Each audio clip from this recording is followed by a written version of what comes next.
Pare, tao lang, we were just enjoying ourselves. Sorry sa mga kung medyo lumampas kami sa oras. Pare, this will be our last song. Pare, kailangan namin yung tulong ninyo. Pare, kung napansin nyo, pare, wala si Vince. Matagal na siya hindi tumutugtog, pare. Kabarkada pa rin namin siya, nagja-jam pa rin siya paminsan-minsan. Sa katunayan, magja-jam sa recording namin for our new album, magja-jam din si Vince.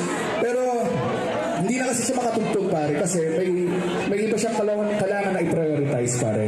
Si Vinci kasi, pare, sa mga hindi alam, no, si Vinci at yung uto niya ay nagtayo ng isang school for special needs children. So, kailangan niya tutukan yun. He needs to prioritize that. And as friends, we need to accept and respect that, pare. Pero magkabagkada pa rin. Ito lang, no, nagpapasalamat kami kasi kahit kulang kami, kumpleto pa rin kayo. Thank you very, very much, pare. Pinagdadasal lang po namin na sana ipagdasal nyo din, pare, na sana sa lalong madaling panahon ay malugi yung school ni Vince. Para maubusad siya ng perang bumalik kasi sa parokya ni Edgar kasi namimiss na namin siya.